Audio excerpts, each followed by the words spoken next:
नमस्कार, अपना उत्तराखंड देख रहे हैं आप सभी। मैं हूं आपके साथ जीना सिद्दीकी। शुरुआत करते हैं खबरों की और बुलेटिन में सबसे पहले बात मंत्री के घर गए फरियादियों की करेंगे, जिन्हें मंत्री से मिलने के लिए घंटों इंतजार करना पड़ा। चुनावी साल में सरकार लोगों को लुभाने के लिए लगातार लोकप्रिय फैसले ले रही है, लेकिन कुछ मंत्री सरकार की इस कवायद पर पलीता लगा रहे हैं। नमूना तब दिखा जब मंत्री धन सिंह रावत के सरकारी आवास पर मिलने के लिए कुछ फरियादी पहुंचे।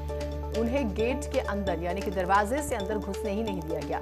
कुछ लोगों ने वेटिंग रूम खोलने के लिए भी बोला, लेकिन गेटकीपर ने मना कर दिया। इसके बाद घंटों धूप में खड़े लोग मंत्री जी से बिना मिले ही लौट गए, जबकि मंत्री धन सिंह रावत अपने घर पर ही मौजूद थे। हालांकि बाद में मंत्री धन सिंह रावत ने फरियादियों को बुलाकर उनसे मुलाकात की। मेरी बात मानो नहीं आप। जनता की परेशानी अगर मंत्री नहीं समझेगा तो फिर कौन समझेगा? मेरी ना तो मैं अपनी मर्जी से खोल सकता, ना मैं बंद कर सकता। प्लीज मेरी बात भी तो समझो आप। अब फिर कहें कि आप बहस कर रहे हो, है नहीं? पद तो क्षणिक होते हैं। रेडी हम 9 बजे से वेट कर रहे हैं, देखो 11:15 हो चुके हैं। बंद कर दिया, कोई रिस्पॉन्स नहीं है। बैठने के लिए कोई एरिया नहीं है, वेटिंग एरिया नहीं है। मंत्री जी घर में अंदर है। मंत्री जी अंदर है। महिला ने कहा मंत्री का पद जो है वो क्षणिक है। ये बात मंत्री जी को वाकई समझनी चाहिए। कैबिनेट मंत्री अरविंद पांडे का कहना है कि बीजेपी छोड़कर कांग्रेस में गई यशपाल आर्य को जनता कभी माफ नहीं करेगी। अरविंद पांडे ने कहा है कि व्यक्ति कोई बड़ा नहीं होता, संगठन उससे बड़ा होता है, उसे बड़ा बनाता है संगठन। और जो अपने स्वार्थ के लिए संगठन पर धब्बा लगाते हैं, ऐसे व्यक्ति को जनता कभी माफ नहीं करती। यशपाल आर्य और अरविंद पांडे एक ही जिले उधम सिंह नगर से आते हैं।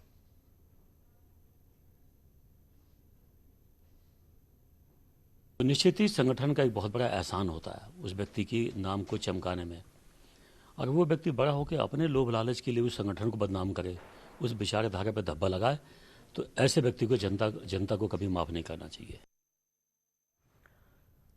उधर मुख्यमंत्री पुष्कर सिंह धामी ने गुवाहाटी में अपने कर्तव्यों का निर्वहन करते हुए शहीद हुए रुड़की के जवान धनौरी के जवान सोनित कुमार सैनी के घर पर जाकर उनके पार्थिव शरीर पर पुष्प अर्पित किए, उन्हें श्रद्धांजलि दी।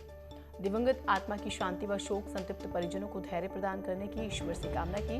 मुख्यमंत्री ने कहा कि शहीद के परिजनों को राज्य सरकार द्वारा हर संभव मदद दी जाएगी। कैबिनेट मंत्री धन सिंह यहाँ पर मुख्यमंत्री जो हैं वो पहुंचे, साथ ही मंत्री स्वामी यतीश्वरानंद भी पहुंचे। विधायक प्रदीप बत्रा और सुरेश राठौर ने भी शहीद जवान सोनित कुमार सैनी के पार्थिव शरीर पर पुष्प चक्र अर्पित कर श्रद्धांजलि दी।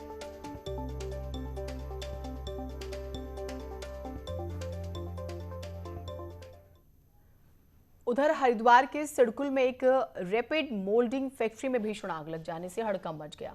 फैक्ट्री में आग से लाखों रुपए का सामान जल गया। बताया जा रहा है कि शॉर्ट सर्किट की वजह से आग लगी। आग की खबर पाकर मौके पर दमकल गाड़ियां पहुंची। घंटों की मशक्कत के बाद आग पर काबू पाया गया।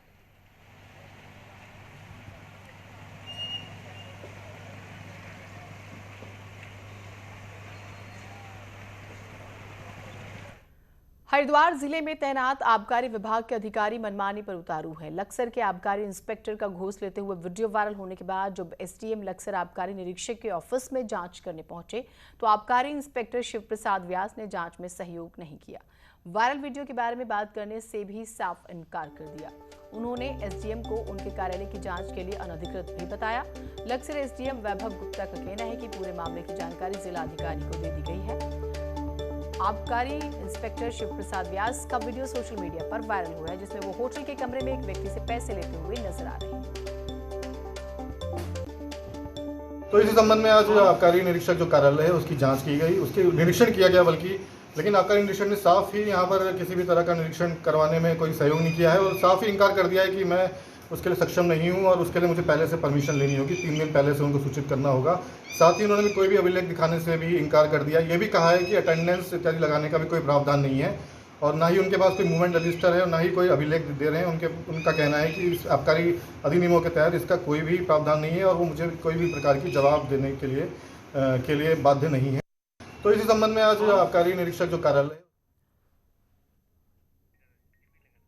देश में बिजली संकट की आशंका को देखते हुए टीएचडीसी ने टिहरी डैम से बिजली उत्पादन बढ़ाने की तैयारी कर ली और शासन द्वारा टीएचडीसी को टिहरी डैम का जलस्तर 830 मीटर किए जाने की परमिशन के बाद 5 से 7 मिलियन यूनिट बिजली उत्पादन भी बढ़ा दी है।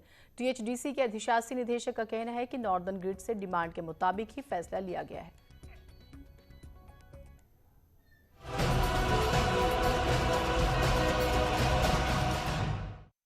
और आज की सबसे बड़ी खबर है, लखीमपुर कांड का रिक्रिएशन किया जा रहा है। आरोपियों के साथ घटनास्थल पर एसआईटी पहुंची है। जैसा कि सुबह से हम आपको जानकारी दे रहे थे और चर्चा थी कि एसआईटी ऐसा कर सकती है। कल भी ऐसी खबर आई, लेकिन अब बड़ी खबर आ रही है। लाइव तस्वीरें आपको हम दिखा रहे हैं। सीन रिक्रिएट किया जा रहा है, सबूत जुटाने की कोशिश हो रही है। आशीष मिश्रा, अंकित, लतीफ, शेखर मौजूद। मौके पर भारी पुलिस बल तैनात है और इलाके को सील कर दिया गया है। ये वही जगह है जहां पर किसानों पर वाहन चढ़ाए गए थे। आप जानते हैं कुल 8 लोगों की मौत फिर होती है। और क्या हुआ था उस दिन, कौन कहां से आया, किसान कहां पे थे, गाड़ी कहां पर चढ़ी, फिर किसानों ने बाकी लोगों को कैसे मारा, ये बहुत सारे सवाल हैं। सीन रिक्रिएट किया जा रहा है, सबूत जुटाने की कोशिश हो रही है। न्यूज़ 18 की स्क्रीन पर आप तस्वीरें देख पा रहे हैं और हर वो नाम जिन पर आरोप लगा वो आपको स्क्रीन पर नजर आ रहे हैं। लगातार हम आपको तस्वीरें दिखा रहे हैं। लखीमपुर प्रकरण जो लगातार सवालों में है। 3 अक्टूबर के दिन क्या हुआ था दोपहर में, क्योंकि आशीष मिश्रा जो है वो जवाब नहीं दे पाए थे कि वो इसी दौरान कहां थे जब घटना घटी। 2:30 बजे से 4 बजे के बीच में। राजीव हमारे साथ जुड़े हुए हैं। राजीव, जरा बताइए वहां पर क्या हो रहा है अभी।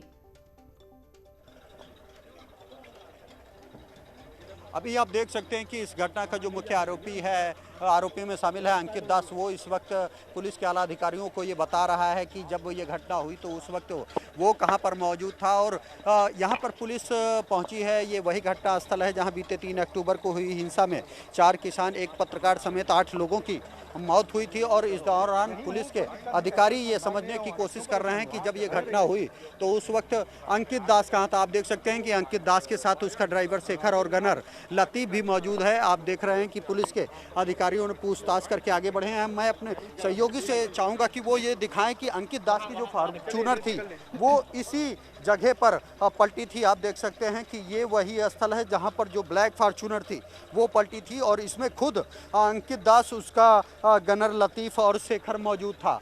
जिसके बाद गाड़ी पलटने के बाद आक्रोशित लोगों ने इसमें आग लगा दी थी। और अब इस पूरे मामले की जांच करने के लिए यहां पर एसआईटी की टीम पहुंची है, क्योंकि ये जो इलाका है ये मुख्य आरोपी आशीष मिश्रा के गांव के बगल में है। इसलिए आप देख सकते हैं कि भारी संख्या में पुलिस फोर्स की भी तैनाती की गई है। और इस वक्त जो पुलिस के आला अधिकारी हैं, एसआईटी के आला अधिकारी हैं, वो आप देख सकते हैं कि लगातार अंकित दास से पूछताछ कर ये जानने और समझने की कोशिश कर रहे हैं कि जब घटना हुई तो वो उस वक्त कहाँ पर था। इस वक्त जो फोरेंसिक टीम है वो भी उनके साथ मौजूद है, क्योंकि यहाँ पर अभी भी कई ऐसे साक्ष्य और सबूत हो सकते हैं जो कि विवेचना में काफ़ी अहम भूमिका निभा सकते हैं। और यही कारण है कि आप देख रहे हैं कि पुलिस के अधिकारी एक के बाद एक करके जो आरोपी हैं उनको गाड़ी से उतारते हैं और उनको मौके पर ले जाकर ये जानने और समझने की कोशिश करते हैं कि आखिर ये घटना कैसे हुई।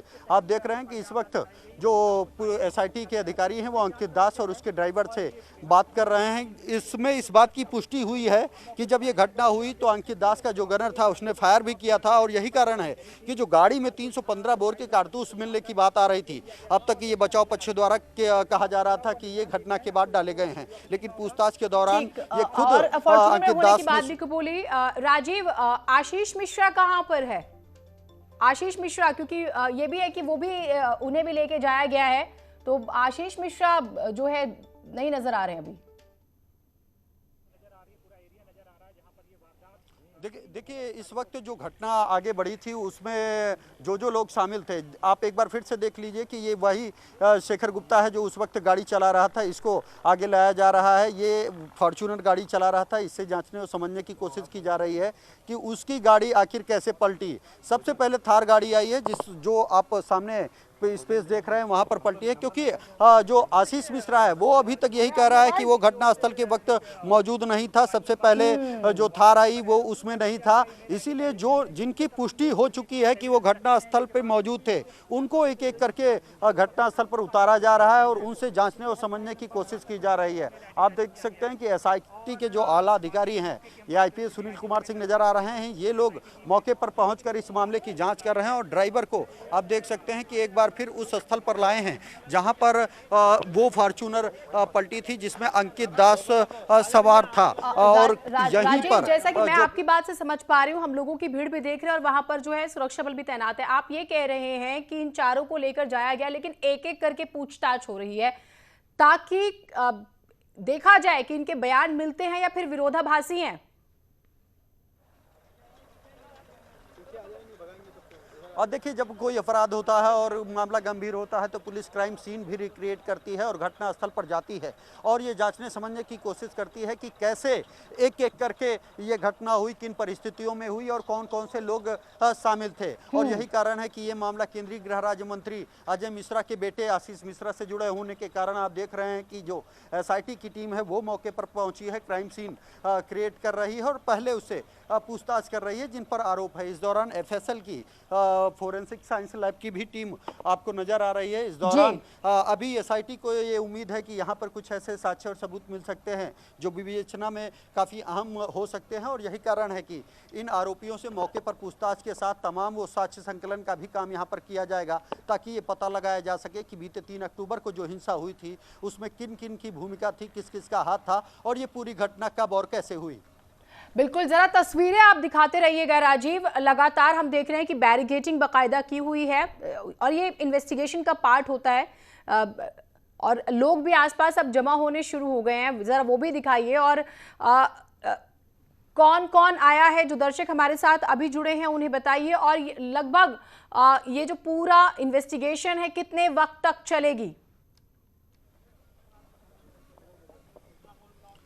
देखिए, ये यहाँ पर अभी क्राइम सीन क्रिएट करने के लिए पुलिस पहुंची है तो इसमें अभी 2 से 3 घंटे का वक्त लग सकता है। उससे पहले पुलिस और क्राइम टीम में जो अधिकारी शामिल हैं वो इस बात की तस्दीक करना चाहते हैं कि कैसे ये घटना हुई। इसी के चलते आप देख रहे हैं कि एक एक करके जो आरोपी हैं उनको गाड़ी से उतारा जा रहा है, उनसे पूछताछ की जा रही है। इस वक्त जो आपको सामने नजर आ रहा है मास्क में, वो शेखर है जो उस वक्त अंकित दास की गाड़ी चला रहा था। बीते 3 अक्टूबर को हुई घटना के दौरान इसी स्थल पर 4 किसान, एक पत्रकार समेत 8 लोगों की मौत हुई थी। उसके बाद ये काफी बड़ा मामला होने के कारण पूरे देश में इसका बवाल हुआ था, जिसको देखते हुए अब SIT की जांच में काफी तेजी आई है और खुद DIG उपेंद्र अग्रवाल इस वक्त मौके पर मौजूद हैं। आप देख रहे हैं कि अलग अलग टीमें जो SIT की हैं वो अलग अलग आरोपियों को ले जाकर ग्रुप्स में बात कर रही हैं और उनसे ये समझने और जानने की कोशिश कर रही हैं कि ये घटना कैसे हुई, ताकि उसके बाद फिर ये देखा जाएगा कि किसी के बयान में अंतर तो नहीं है, कोई झूठ तो नहीं बोल रहा है, कोई SIT को गुमराह करने की कोशिश तो नहीं कर रहा है। और यही कारण है कि आप देख सकते हैं कि इस वक्त सबसे पहले जो पूछताछ है वो अंकित दास के ड्राइवर से है, क्योंकि इन लोगों के मौके पर होने की पुष्टि हो चुकी है। अभी तक SIT के सूत्रों का ये दावा है कि उनके पास कुछ ऐसे साक्ष्य और सबूत हैं जिसमें आशीष मिश्रा की भी संलिप्तता के प्रमाण हैं, लेकिन अब किस तरह से उनकी भूमिका रही है, सबसे बड़ी बात तो ये कि राजीव, क्योंकि आप शुरू से डे 1 से वहां पर ग्राउंड रिपोर्टिंग कर रहे हैं, हम तस्वीरें लगातार दिखा रहे हैं और आपने कहा कि साक्ष्य ऐसे हैं, मजबूत सबूत है ना, वो अपने ड्राइवर की ड्रेस बता पाते हैं और वो घटना के वक्त कहां थे इस बात का जवाब नहीं दे पाते। यहाँ पर अब लोग जरूर ये देखना चाह रहे हैं कि आशीष मिश्रा कब आएंगे, और क्योंकि उनके पास इस बात का जवाब नहीं है कि वो घटनास्थल पर नहीं थे दरअसल, और जो पूरा फासला था, जो कार्यक्रम हो रहा था वहां से लेकर इस पूरे घटनास्थल का बमुश्किल से 5 मिनट का था।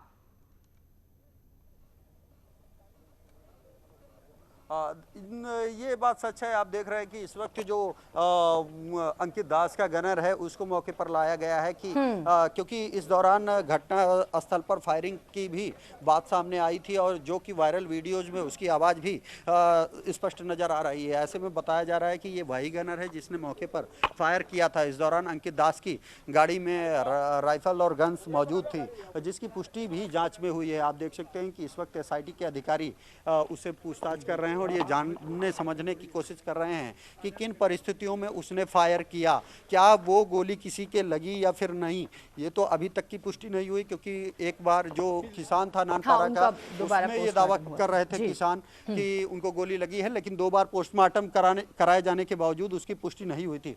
आप देख सकते हैं कि इस वक्त जो SIT के सीनियर अफसर हैं वो इसको यहाँ पर लाए हैं। आप देख रहे हैं कि इसे पूछताछ की जा रही है और जानने समझने की कोशिश की जा रही है कि कब और कैसे उसकी गाड़ी यहाँ तक पहुँची, और वो बता रहा है अफसरों को क्योंकि ये उस वक्त वो काली फॉर्च्यूनर गाड़ी में सवार था और काली फॉर्च्यूनर गाड़ी यहीं पर पलटी थी। अब तक दावा ये किया जा रहा था कि खुद ही अंकित दास हो या आशीष मिश्रा दा।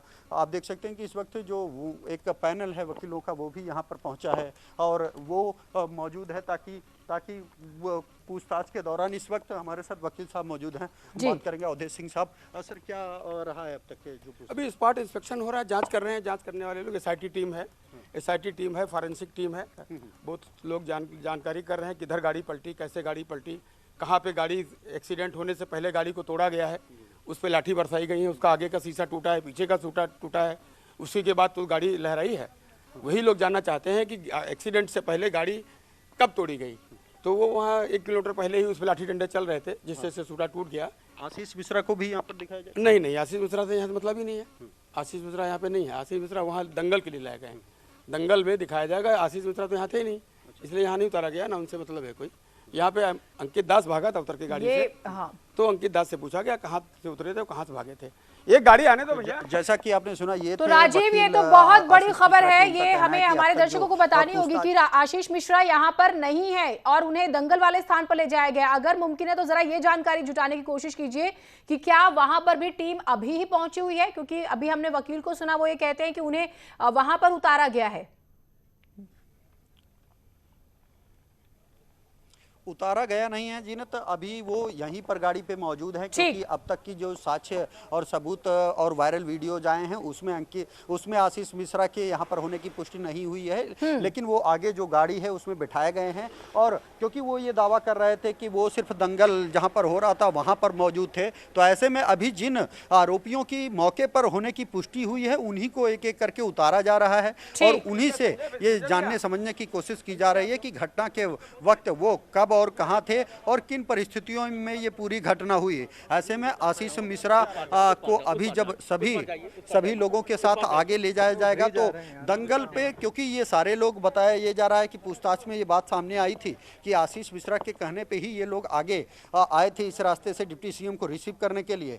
तो उस वक्त आशीष मिश्रा कहाँ थे ये जानने की कोशिश की जाएगी। ये कहा जा रहा है कि दंगल के साथ ही साथ राइस मिल पर आशीष मिश्रा उस वक्त मौजूद थे। तो ये एसआईटी टीम जब यहाँ पर पूछताछ और जांच का काम पूरा कर लेगी तब वो आगे पहुंचेगी और फिर वहाँ पर आशीष मिश्रा को भी उतारकर ये जानने की कोशिश करेगी कि जो उनके द्वारा साक्ष्य और सबूत पेश किए गए हैं उनके आधार पर वो कहाँ पर मौजूद थे घटना के वक्त। क्योंकि अभी तक जो घटना का समय बताया जा रहा है 2:36 से 3:30 तक आशीष मिश्रा कोई ऐसा साक्ष्य और प्रमाण एसआईटी के सामने प्रस्तुत नहीं कर पाए हैं जिसमें वो दर्शा सके कि वो घटना स्थल पर मौजूद नहीं थे, लेकिन उनके बयान ऐसे हैं, इसीलिए फिलहाल अभी आशीष मिश्रा को गाड़ी से नहीं उतारा गया है। लेकिन आप जो सामने गाड़ी देख रही हैं उसमें आशीष मिश्रा इस वक्त बैठे हुए हैं और जब ये टीम यहाँ पर जांच और पूछताछ का काम पूरा कर लेगी तब उनको आगे ले जाकर न सिर्फ दंगल के स्थान पर बल्कि उनकी राइस मिल और उनके घर पर भी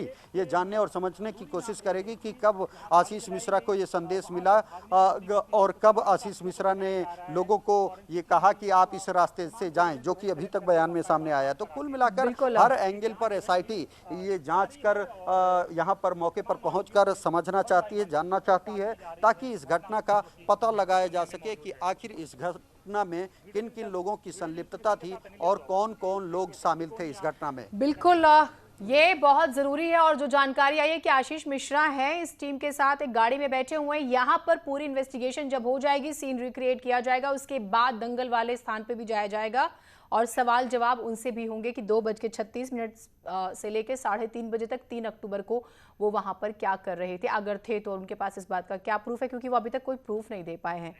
तस्वीरें आपको दिखाते रहेंगे, एक छोटा सा ब्रेक ले रहे हैं, कहीं मत जाइएगा।